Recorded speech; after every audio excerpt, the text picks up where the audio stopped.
ముందు అందరూ సమానమే, అది సామాన్యుడైనా రాజ కుటుంబీకుడైనా సరే. ఈ మాటని అక్షరాల నిజం చేస్తూ బ్రిటన్ పోలీసులు ఒక సంచలన నిర్ణయం తీసుకున్నారు. ప్రపంచవ్యాప్తంగా కలకలం రేపిన ఎప్స్టీన్ సెక్స్ రాకెట్ కేసులో బ్రిటన్ రాజు కింగ్ చార్లెస్ సోదరుడు ఆండ్రూ మౌంట్ బాటన్ విండర్స్ ని పోలీసులు అరెస్ట్ చేశారు. ఆయన తన 66వ పుట్టినరోజు జరుపుకుంటున్న రోజు అరెస్ట్ చేశారు. రాజభోగాలు అనుభవించాల్సిన వ్యక్తి ఇప్పుడు పోలీస్ స్టేషన్ లో గంటల తరబడి విచారణని ఎదుర్కోవాల్సి వచ్చింది.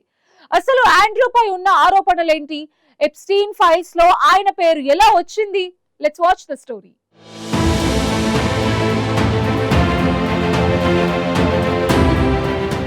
ప్రపంచాన్ని కుదిపేసిన Jeffrey Epstein sex racket case మళ్లీ అంతర్జాతీయ రాజకీయాల్లో కలకలం రేపుతోంది.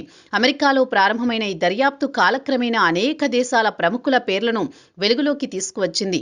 వ్యాపారవేత్తలు, రాజకీయ నాయకులు, రాజకుటుంబాలకు చెందిన వ్యక్తులు, ఇలా విస్తృత వర్గాలకు చెందిన పేర్లు ఎప్స్టీన్ ఫైళ్లలో ఉన్నట్లు వెలువడడం ప్రపంచవ్యాప్తంగా చర్చనీయాంశమైంది. ఈ జాబితాలో బ్రిటన్ రాజు సోదరుడు ప్రిన్స్ ఆండ్రూ పేరు ఉండడంతో యునైటెడ్ కింగ్డమ్లో రాజకీయంగా భారీ దుమారం రేగింది. యూకే పోలీసులు గురువారం ఉదయం ఒక ప్రముఖ వ్యక్తిని పదవీ దుర్వినియోగం ఆరోపణల కింద అరెస్ట్ చేసినట్లు ప్రకటించారు.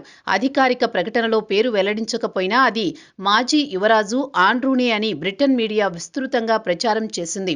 సరిగ్గా తన 66వ పుట్టినరోజు నాడే ఆండ్రూను పోలీసులు కస్టడీలోకి తీసుకున్నారు. ఎన్ను ఐల్ షామ్ పోలీస్ స్టేషన్లో సుమారు 11 గంటల పాటు సుదీర్ఘంగా విచారించారు. విచారణ జరిపిన అనంతరం ఆయన్ను రీలోజ్డ్ అండర్ ఇన్వెస్టిగేషన్ కింద విడుదల చేశారు. అంటే దర్యాప్తు కొనసాగుతూనే ఉంటుందని, అవసరమైతే మళ్లీ పిలిచే అవకాశం ఉంటుందని వెల్లడించారు. ఆండ్రూపై ప్రభుత్వ పదవిలో ఉండి అధికార దుర్వినియోగానికి, దుష్ప్రవర్తనకు పాల్పడ్డారనే ఆరోపణలపై అరెస్ట్ చేశారు.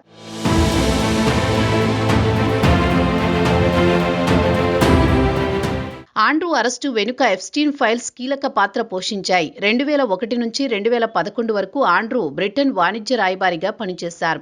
ఆ సమయంలో ఆయన చేసిన పనులు ఇప్పుడు బయటపడ్డాయి. వియత్నాం, సింగపూర్, హాంకాంగ్ వంటి దేశాల పర్యటనలకు సంబంధించిన అత్యంత రహస్య వాణిజ్య నివేదికలను ఆండ్రూ తన మిత్రుడైన జెఫ్రీ ఎప్స్టీన్కు ఈమెయిల్ చేసినట్లు ఆధారాలు దొరికాయి. ఒక రాయబారిగా ఉండి దేశ రహస్యాలు ఒక నేరస్తుడికి చేరవేయడం తీవ్రమైన నేరంగా పరిగణించబడుతోంది. దీనిపై పోలీసులు లోతుగా ఆరా తీస్తున్నారు. కేవలం వాణిజ్య రహస్యాలే కాదు, ఆండ్రూపై తీవ్రమైన లైంగిక దాడి ఆరోపణలు కూడా ఉన్నాయి. తనకు 17 ఏళ్ల వయసున్నప్పుడు ఆండ్రూ తనపై 3 సార్లు లైంగిక దాడికి పాల్పడ్డాడని ఒక బాధితురాలు గతంలోనే ఆరోపించింది. ఈ ఆరోపణల నేపథ్యంలోనే కింగ్ చార్లెస్ తన సోదరుడిపై కఠినంగా వ్యవహరించారు. ఆండ్రూకి ఉన్న డ్యూక్ ఆఫ్ యార్క్ అనే రాయల్ టైటిల్ను తొలగించారు. బంకింగ్హామ్ ప్యాలెస్ అధికారిక ప్రకటనలో ఆయనకు ఉన్న అన్ని రాజబిరుదులు, సైనిక గౌరవాలు, అధికారిక బాధ్యతలను తొలగించినట్లు పేర్కొన్నారు. ఇది బ్రిటిష్ రాజకుటుంబ చరిత్రలో అరుదైన సంఘటనగా విశ్లేషకులు అభిప్రాయపడ్డారు.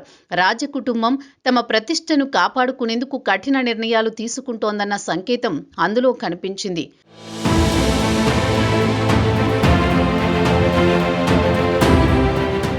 ఆండ్రూ మౌంట్ బాటన్ విండర్స్ ప్రస్తుతం రాజుగా ఉన్న కింగ్ చార్లెస్ IIIకి స్వయాన సోదరుడు. ఒకప్పుడు బ్రిటిష్ రాజకుటుంబంలో ప్రముఖ స్థానంలో ఉన్న ఆయనపై ఎప్స్టీన్తో సన్నిహిత సంబంధాల ఆరోపణలు వెలుగులోకి రావడంతో పరిస్థితి మారిపోయింది. తన సోదరుడనే కనికరం లేకుండా కింగ్ చార్లెస్ చట్టానికి సహకరిస్తున్నారు. ఆండ్రూ అరెస్టుపై స్పందించిన రాజు చట్టం తన పని తాను చేసుకుపోతుంది అని స్పష్టం చేశారు. రాజకుటుంబం విచారణకు పూర్తి సహకారం అందిస్తుందని బంకింగ్హామ్ ప్యాలెస్ ఒక ప్రకటనలో తెలిపింది. రాజు చార్లెస్, రాణి కెమిల్లా ఇద్దరూ బాధితుల వైపే ఉంటారని, న్యాయం జరగాలని ఆకాంక్షిస్తున్నట్లు రాజభవన వర్గాలు చెబుతున్నాయి. ఈ కేసులో రాజకుటుంబం వ్యక్తిగత సంబంధాల కంటే చట్టబద్ధతకే ప్రాధాన్యమిస్తోందన్న సందేశం ఇవ్వాలని ప్రయత్నిస్తోంది. ఈ కేసులో బ్రిటన్ చట్టాలు చాలా కఠినంగా ఉన్నాయి.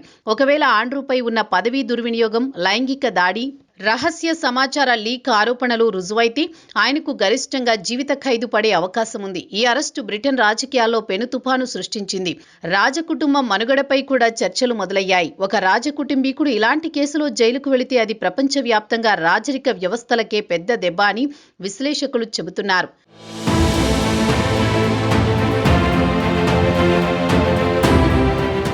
బ్రిటిష్ రాజకుటుంబం గత కొన్ని సంవత్సరాలుగా అనేక వివాదాలను ఎదుర్కొంటోంది. హ్యారీ, మెగాన్ వివాదం, అంతర్గత విభేదాలు, ప్రజా అభిప్రాయ మార్పులు ఇవి అన్నీ రాజకుటుంబ ప్రతిష్టను ప్రభావితం చేశాయి. ఇప్పుడు ఎప్స్టీన్ వ్యవహారం మళ్లీ తెరపైకి రావడం పరిస్థితిని మరింత క్లిష్టం చేసింది. ప్రజాస్వామ్య దేశంలో రాజకుటుంబం చట్టానికి అతీతం కాదన్న భావన బలపడుతోంది. మొత్తంగా చూస్తే ఎప్స్టీన్ సెక్స్ రాకెట్ కేసు ఇంకా ముగియలేదని, ప్రతి కొత్త ఫైల్, ప్రతి కొత్త సాక్ష్యం ప్రపంచ రాజకీయాలను కుదిపేస్తోంది. మాజీ యువరాజు అరెస్టు, విచారణ, విడుదల ఇవి తాత్కాలిక పరిణామాలే కావచ్చు. కానీ ఈ కేసు తుది ఫలితం బ్రిటన్ రాజకుటుంబ భవిష్యత్తుపై, అంతర్జాతీయ రాజకీయ సమీకరణాలపై ప్రభావం చూపే అవకాశం ఉందని విశ్లేషకులు అభిప్రాయపడుతున్నారు.